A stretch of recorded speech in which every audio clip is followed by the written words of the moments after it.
Greetings and salutations, friends, and welcome back again to the Horus Heresy lore breakdown, where we are still on the Unremembered Empire, where stuff is getting awfully complicated, isn't it?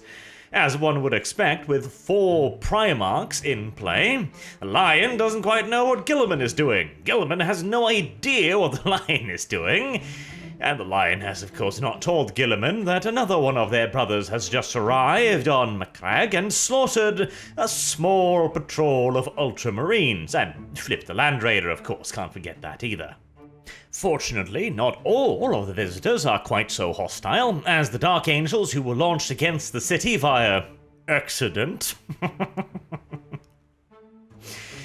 have all surrendered themselves to the Ultramarines who came to meet them. Some have even handed over their weapons without being prompted to do so, reinforcing the idea that, yep, this was indeed an unintentional consequence of the Lion's... Shall we be generous and call it caution? Yes.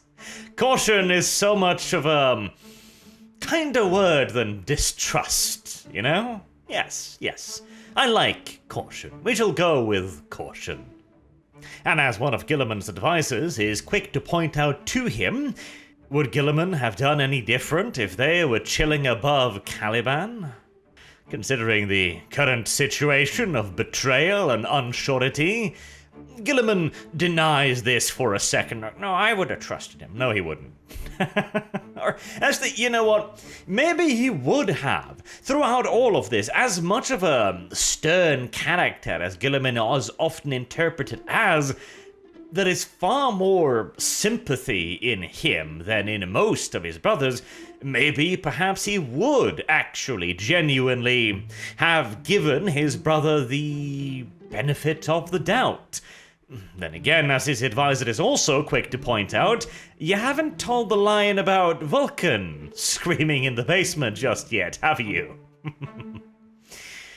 To be fair, there is plentiful reason for both brothers in this case to be wary of one another.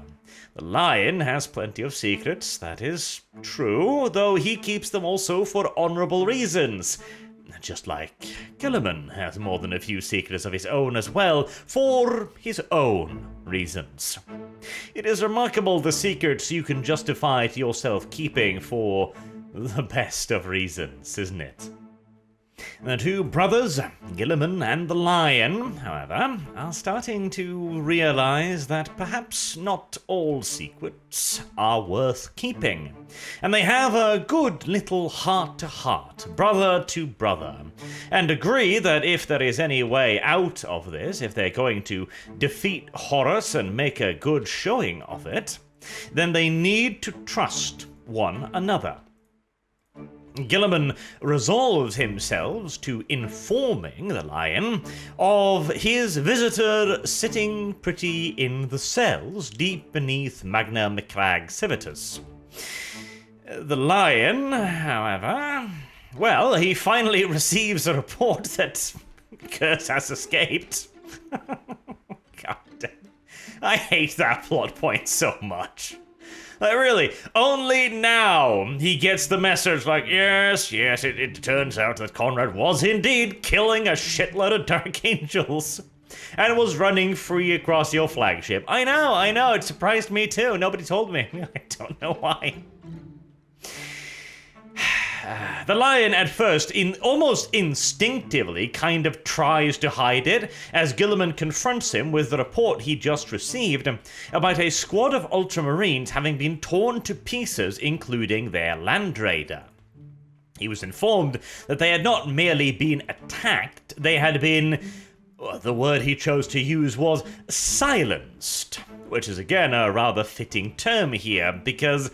nobody had heard anything. Nobody had had a chance to react. They were simply just dead, and that was it. Nobody had noticed that they were dead until they had failed to report in, and when people started asking questions, it quickly became apparent that they should have. The blood trails was then picked up on, and the casualties discovered. Guilliman immediately confronts the Lion with this and demands that he be honest with him. whilst also kind of forgetting a little bit about the honesty that he was about to share. This is made a lot more complicated than it really ever should have been, eh? But then again, both parties is constantly given new and interesting reasons to refrain from complete honesty with one another, so I suppose you can't whinge too loudly about it.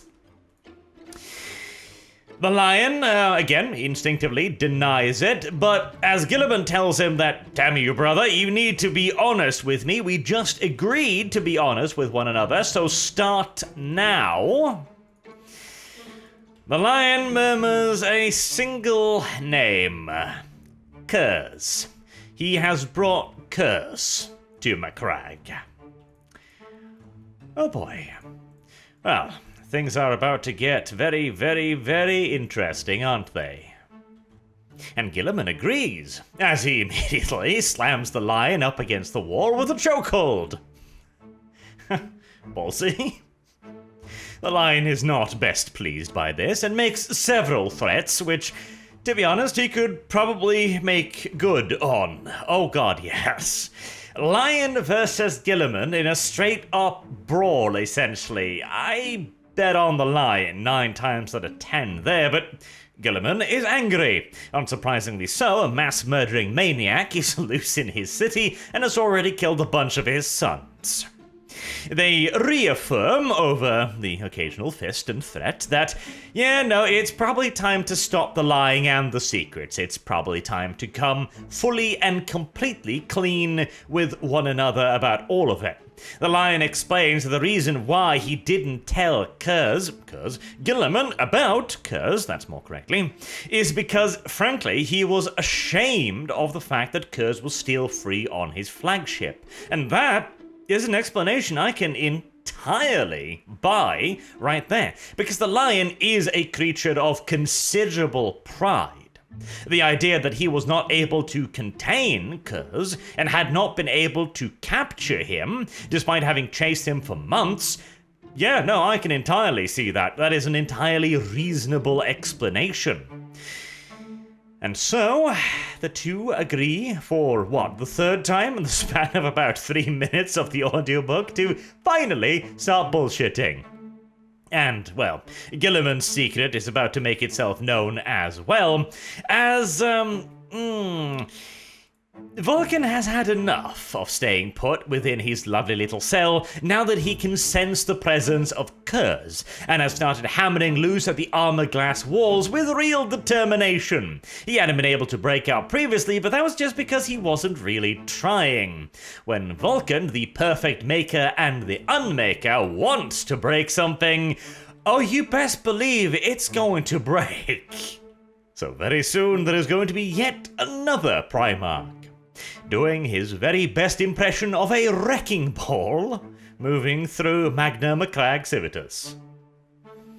And as all of that's going down, John Grammaticus is sitting in a cellar somewhere, looking over at the massive armored form of Narek and wondering why he hasn't simply just snapped his itsy-bitsy little necky yet. He pretty much asks him straight up, in fact. Why? Why am I still alive? Why must I continue to suffer so? And Narek does his best to try to explain to John Grammaticus. The Fulgurite, sure, he could just take that right now, but he reckons that the Fulgurite itself, whilst clearly being a potent weapon, he thinks that it might be a far more potent weapon if wielded by a perpetual. That catches Grammaticus a bit aback right there. Narek knows what a perpetual is. Oh yeah, not only that, he knows that the Emperor is a perpetual. He knows about the Old Ones and the Eldar as well, because apparently this author thinks that the bearers of the word are a scholastic monastery lot that likes to gather up knowledge.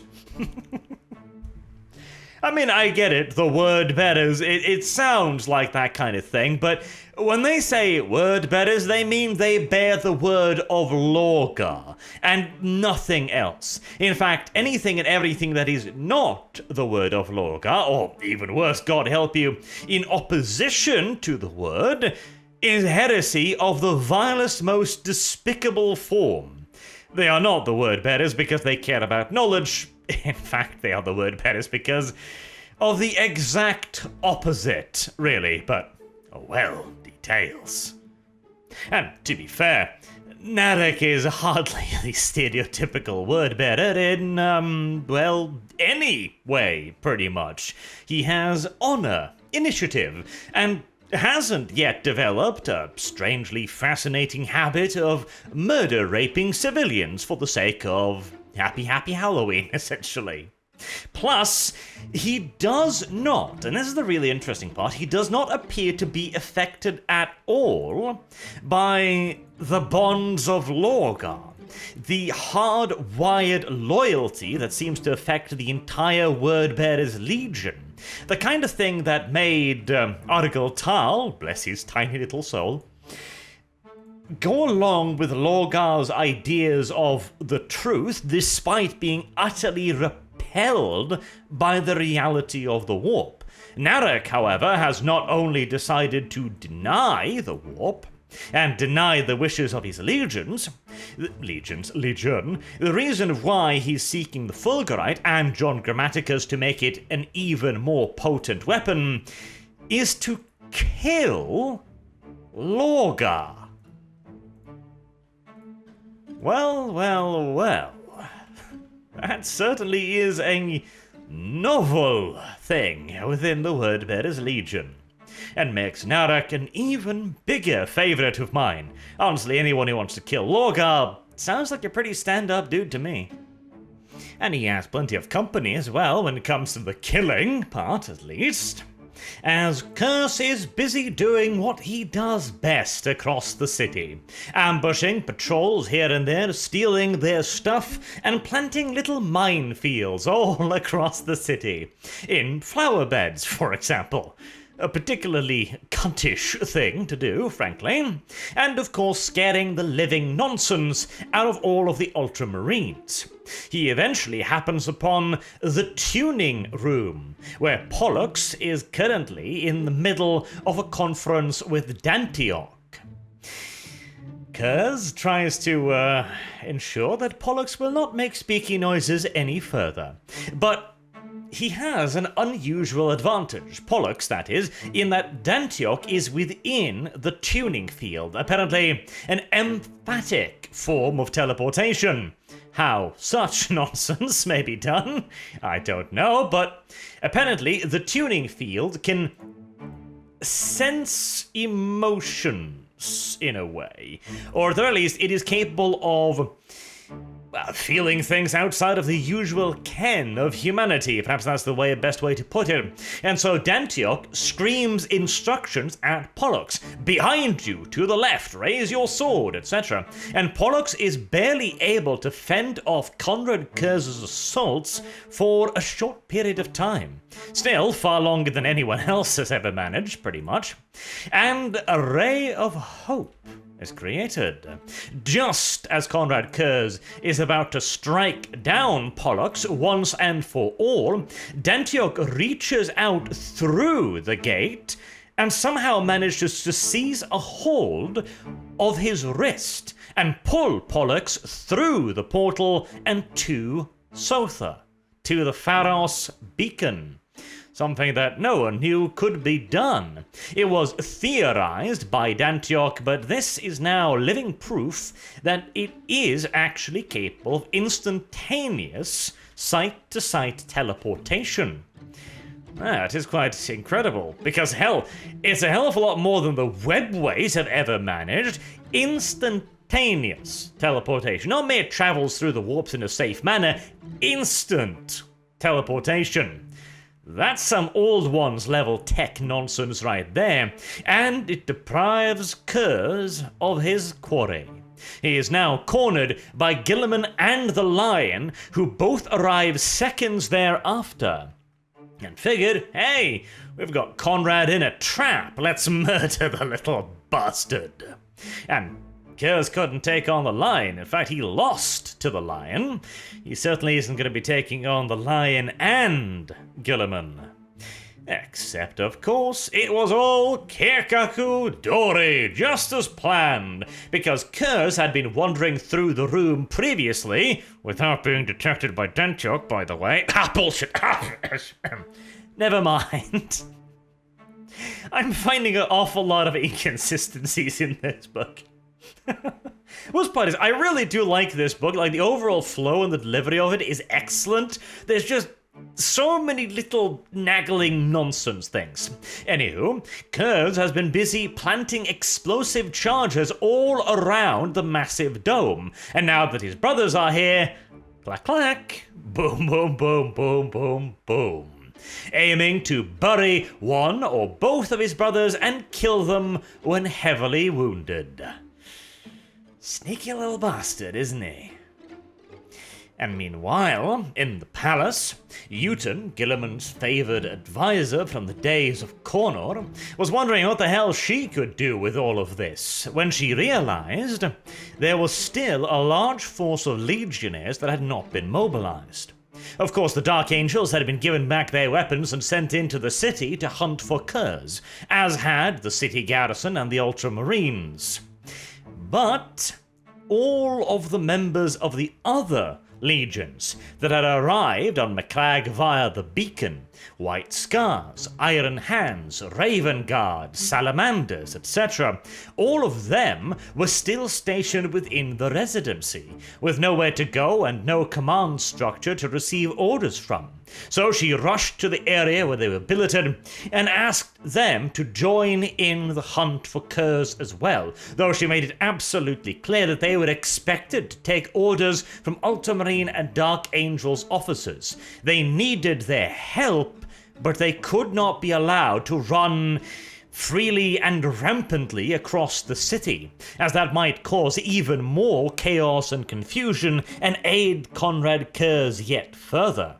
With one voice, all of the legionnaires there gathered agreed immediately, even going so far as to echoing the Ultramarines' battle cry, "We march for Macragge."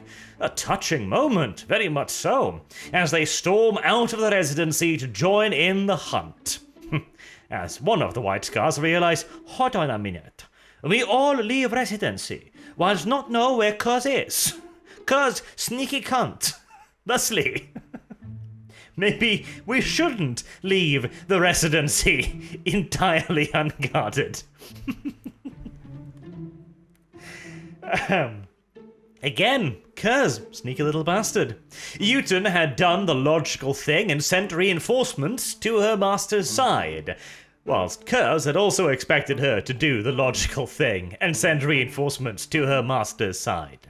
He has a little bit of fun with one of her aides, opening him, cutting off his head, painting the name Robert Guilliman on the walls in blood, and then waiting for Uton to come back into the room so he can chuckle to himself as he watches. Pervy little bastard as well, eh? Fortunately, not all of the Legionnaires had been dispatched by Uton. The Space Wolves had taken their instruction to stay by Guilliman's hearth side very, very literally, and had stayed within the Residency even as everyone else had left. And now they came hunting Kurze as well, whose sport of bullying the poor old woman was sadly cut short by their entrance. Sadly, their prideful boasts about perhaps being able to take on Guilliman. Oh, you were ambushed by a squad of Alpha Legion? Well, they're just Alpha Legion. If we were in the room with you, Guilliman, we could have totally taken you.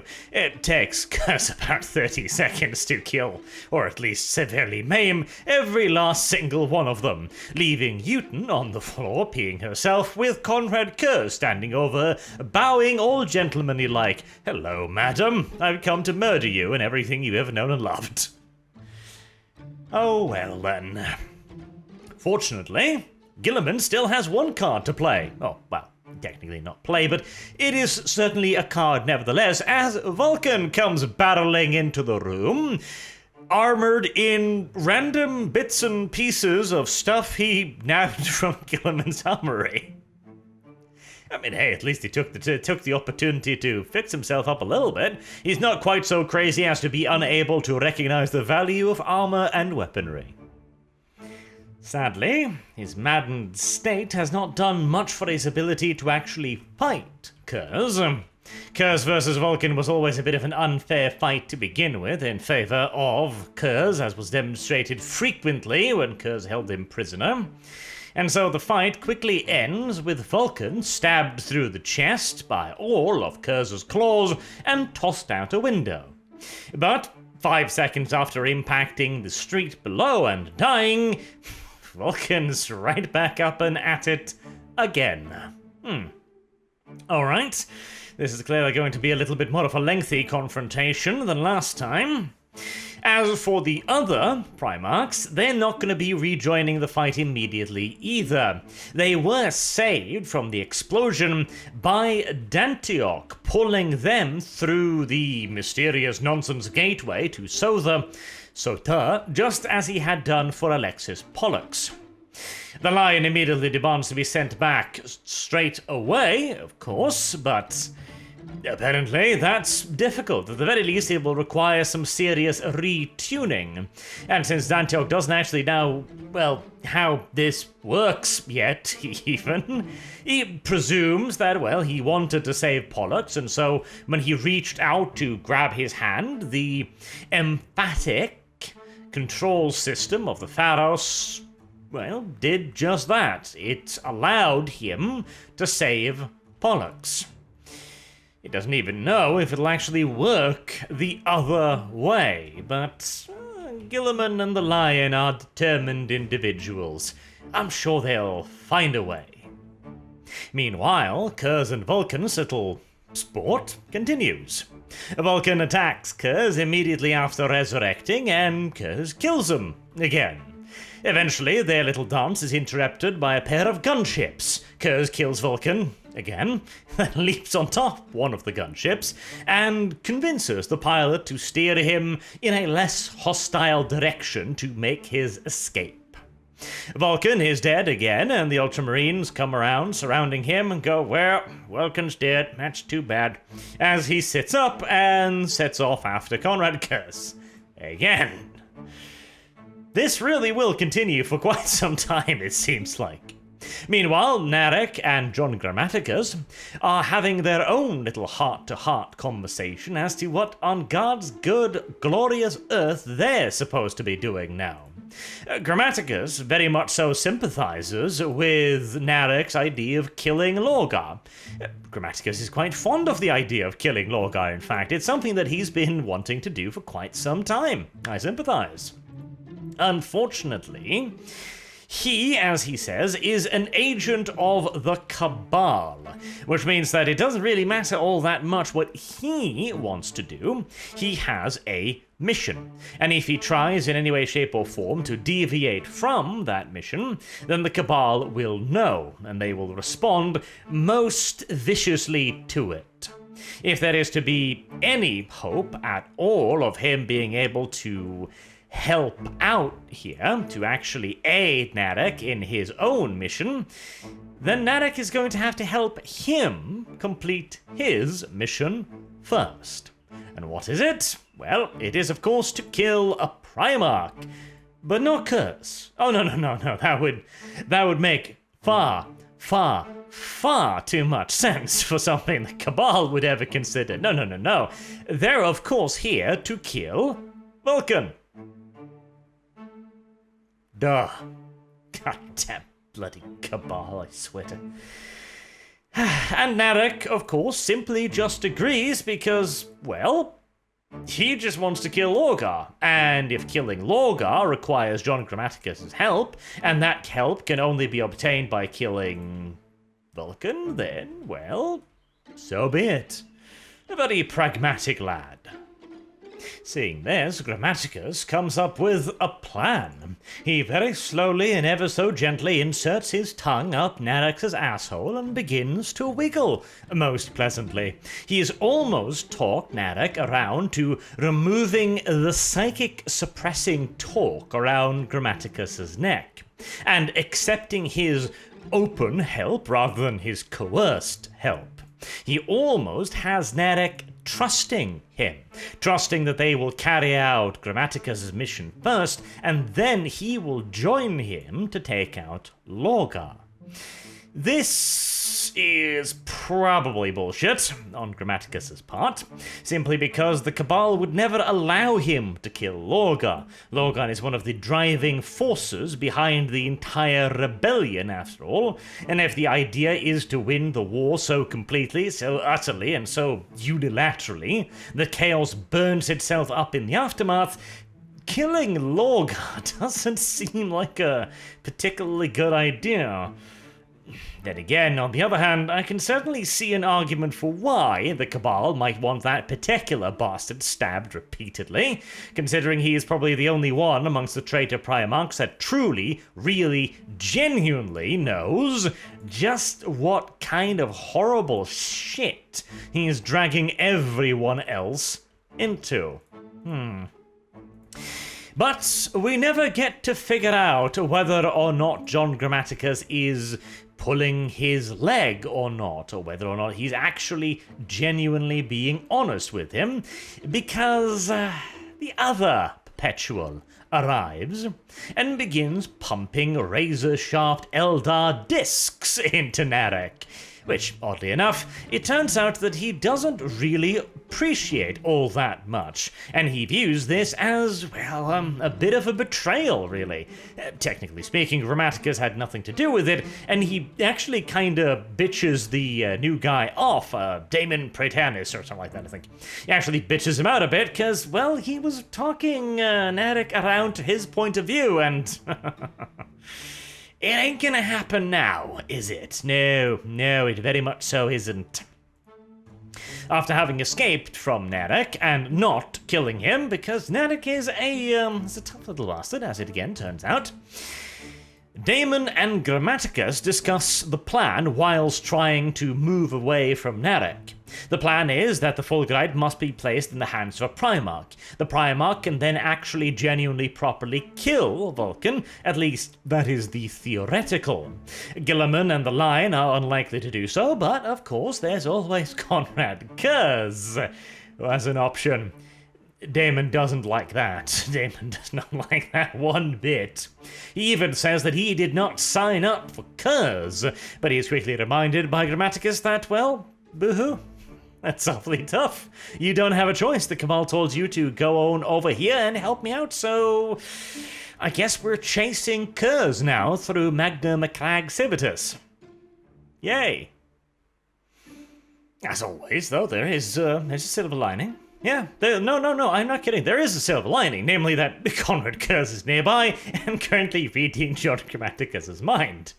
He knows they're there, and he knows their purpose, to give him a spear with which to kill Vulcan. Happy noises. Oh, yeah. You know, being a Perpetual in the Cabal service sounds like a really, genuinely shitty job, doesn't it? Holy hell. On the bright side, I guess we're... What is the bright side of the bright side of the dark side, even? On the half-luminescent side, John Grammaticus has finally unlocked some of the memories placed within him by Eldred Ulthuan, namely the precise reason why he has been entrusted with the Fulgurite and why it can be used to help the human race.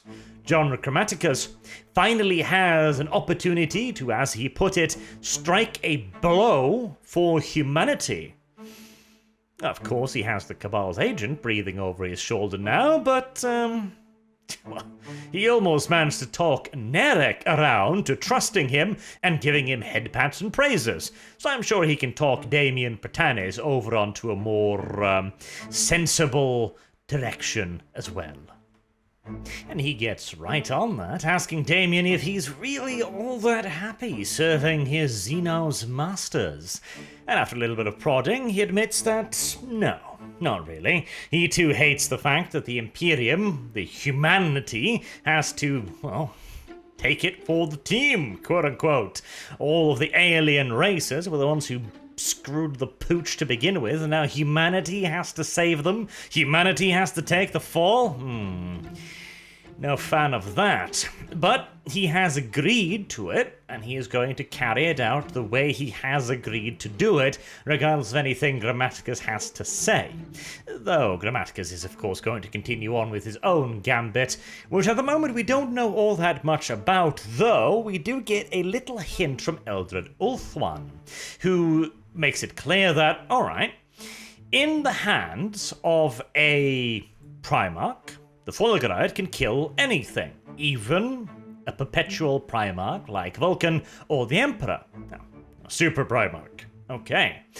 But what if it is wielded by the hands of a perpetual? Ulthuan is of the opinion, Eldred Ulthuan, I shouldn't be using his last name, is of the opinion that if you put it in the hand of a perpetual, then maybe you'll get a different result. Maybe, in fact, you'll get a precisely opposite result. Sounds like a leap of logic to me, but might as well try it, right? Stab someone with a knife, they die. Stab someone with a knife whilst being immortal, and voila, you kill them? Again, it seems like a little bit of a stretch of logic, but we'll accept it.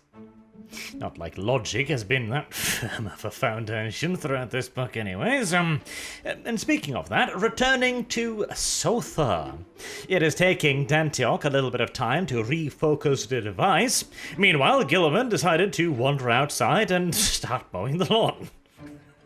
For reasons unbeknownst. He is then informed that apparently some of the Ultramarines who were located on Sotha, the 199th, had been having strange prophetic dreams. One of them even waking up in the middle of the night after a dream of blood and destruction, shouting the name Kurze. The Pharos' prophetic abilities, apparently, and emphatic abilities, can be picked up by the people who live there as well. Eventually, though, Dantioch manages to refocus the device on the reading room in the residence of Magna Macragge Civitas. And after a little bit of back and forthism, Guilliman and the Lion both manage to step through the field and back to Macragge. Well now, Conrad Kurze has been thinking that he's already killed 2 Primarchs and is hunting the 3rd. He's going to be sorely disappointed when he realizes that, gosh darn it, all of his brothers are very difficult to kill. If he even gets that chance. John Grammaticus and his new little buddy happens across Vulcan. Or perhaps it would be more appropriate to say it was the other way around, as the book heavily suggests that Vulcan somehow senses some form of kinship with John Grammaticus. Grammaticus himself describes it as recognizing the pain of dying and dying and dying over again, as a perpetual. Vulcan seems to regard this with some caution, and yet also seemingly understanding at least some portion of Grammaticus's plan. Damon Pertanis, of course, has a very different interpretation of what's going on. He thinks they are here to kill Vulcan. Grammaticus tries to fast-talk him a little bit by saying that it doesn't actually have to be another Primarch, you know? I think I could do it. I think if I stabbed Vulcan, that would be good enough. Damon calls bullshit at first, but Grammaticus does have a very convincing argument, namely that if the Cabal knew that it would have to be Conrad Kurze, of all people, that would have to receive the spear and strike the final blow, they might not be so eager. And I mean, that's a very good argument. It's a very good argument. Like, okay, getting another Primarch to do it, sure. Getting Conrad Kurze to do it, right, okay. That might be unfortunate. Unfortunate to the point of maybe reconsidering the entire thing, in fact. And he reconsiders it just enough to give John Grammaticus the opening of hesitation that he needs. When a Vulcan arrives, Daemon puts him down, and I hate how easy Vulcan is to kill here. Normally, Primarchs, we can see this in a little bit of a later book, when like 3 gunships fail to kill a Primarch, and here, Vulcan just gets shot, like, effortlessly, just pew pew pew pew, when he's dead. That's it. It's like, okay, right? I guess going insane also robbed him of every single survival instinct he's ever had, I guess. Seems unreasonable, but very well, if you say so. He does, however, regenerate almost instantly, but Nerek is there to blow his head off with his bolt rifle. This gives Conrad Kurze a quick moment to pop in and go like, "Hi, I heard you were looking for me. Could you give me the stabby thing, please?" And Grammaticus says, "No, I'm not going to give you that."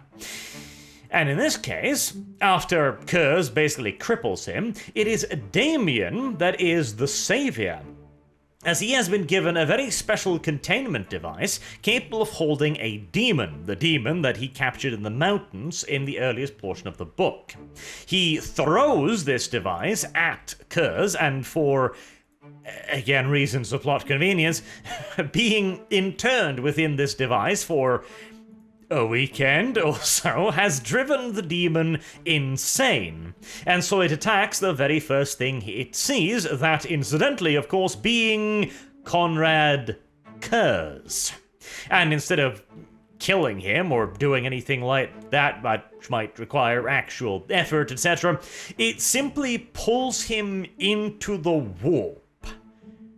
Again, I'm wondering how all of this is working out, but let's just go with it. He is pulled into the warp, therefore he is removed from Macragge, and simsalabim, Conrad Kurze is no longer a threat to our brave little heroes. Yippee-ki-yay. Soon thereafter, Guilliman's cataphracti arrive, and Daemon Britannis, still alive, surrenders himself to their care. But not before John Grammaticus, now free of being molested by Conrad Kurze, stabs the Fulgurite spear into Vulcan's chest after telling him that it'll be one life for another, Grammaticus' life for Vulcan's life. Apparently, he pours his own essence into Vulcan in an attempt to heal him. This seems to kill Grammaticus, and it also seems to kill Vulcan as well, who does not resurrect. He appears to be actually, genuinely dead.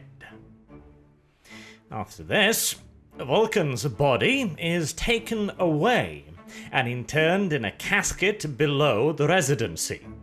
His dead body is then shown to the Lion and the recently arrived Sanguinius. The body of John Grammaticus, however, is not discovered at all. They manage to capture Nerek, who keeps telling them that, "Oh, I don't know who killed Vulcan, it was probably the Immortal." And they keep going, "Well, we didn't see any Immortals." Nor did they apparently pick up Damien either, though they do mention that there was Eldar munition nearby, so clearly they've got something to go on to suggest that they were outside forces.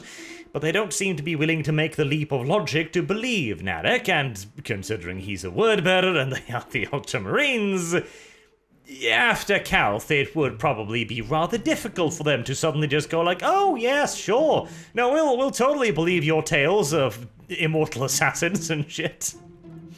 Sounds fair enough. Yeah, I can see why they're having a little bit of a hard time swallowing that, to be fair.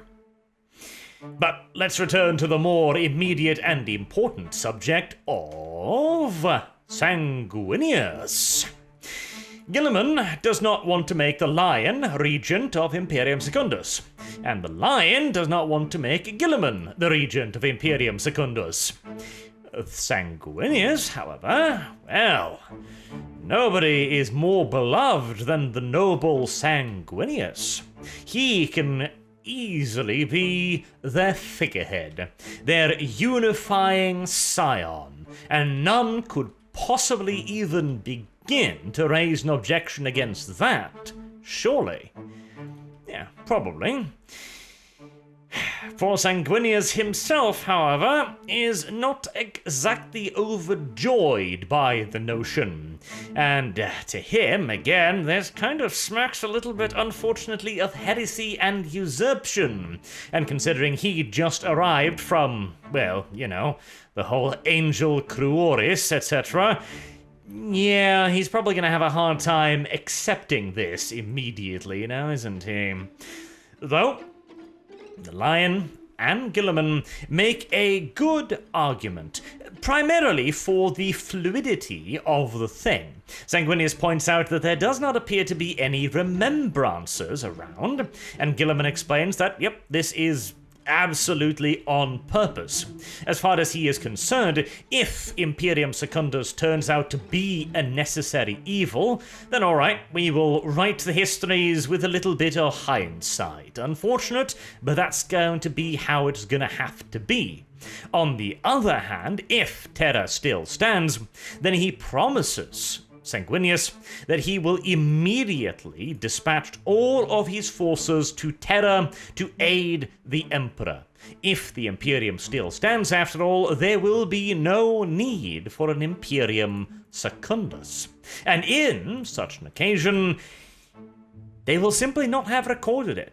No history will have been written, no logs will have been made. It will be as if it never happened. An unfortunate, though necessary precaution that will simply have been undone.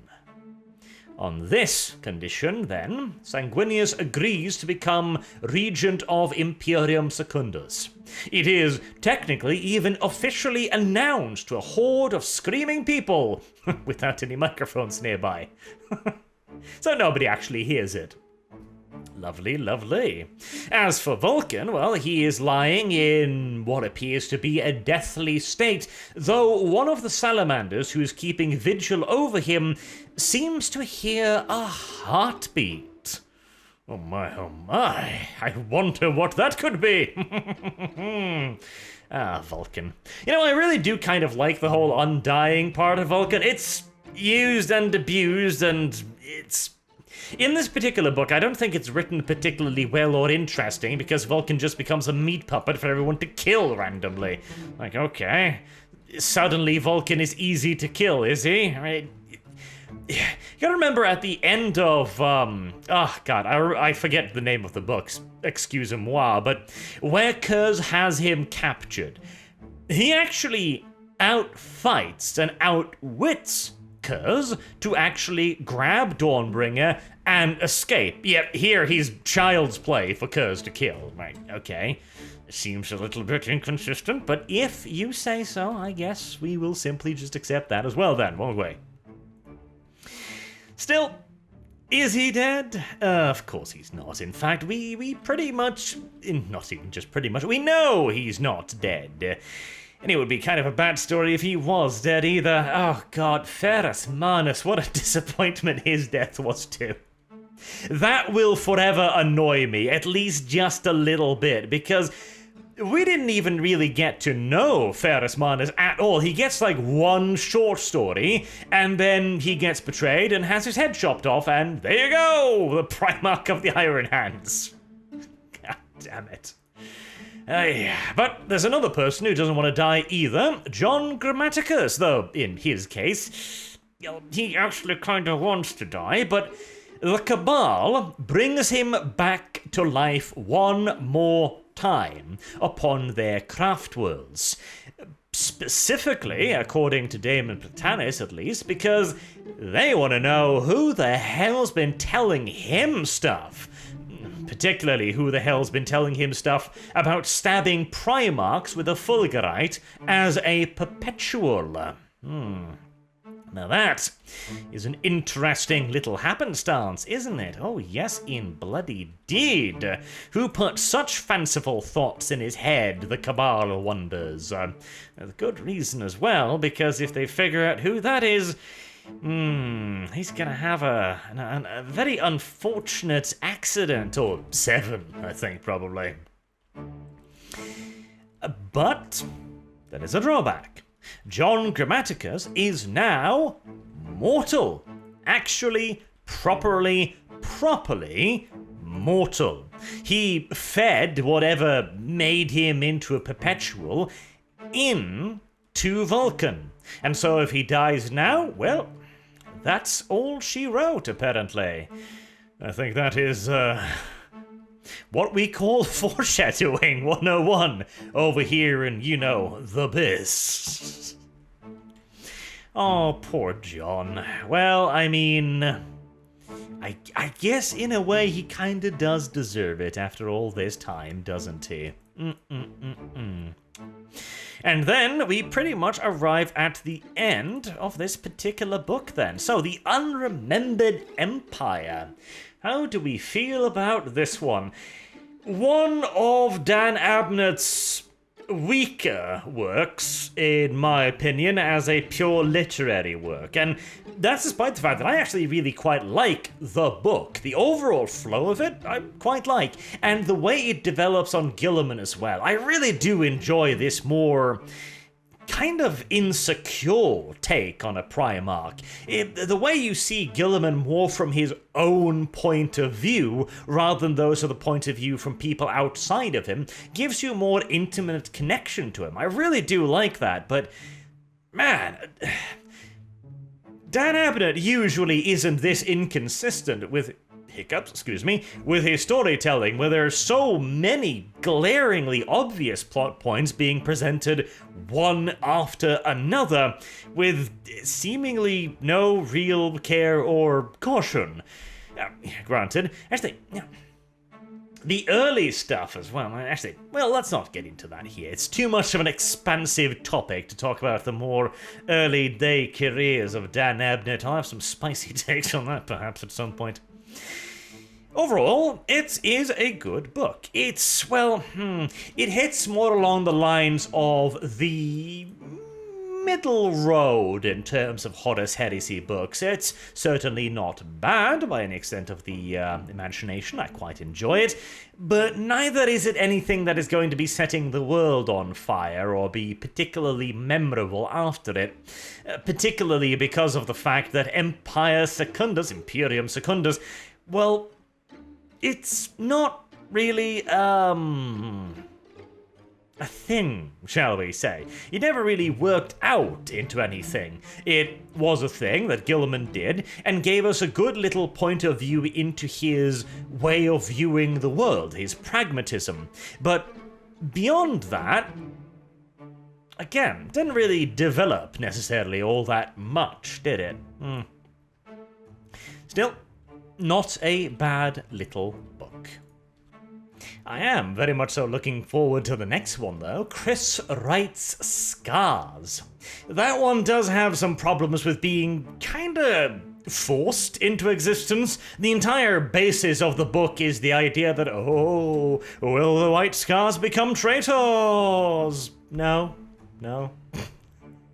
I'm not even particularly excited by that. It's like, no.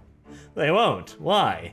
Well, we need some kind of tension, don't we? Do you? Do you really? But it is a very nice look into the Scars as a legion, and like the Iron Hands, they're one of those that just don't get a whole lot of attention. Hell, the Iron Hands, the poor goddamn Iron Hands.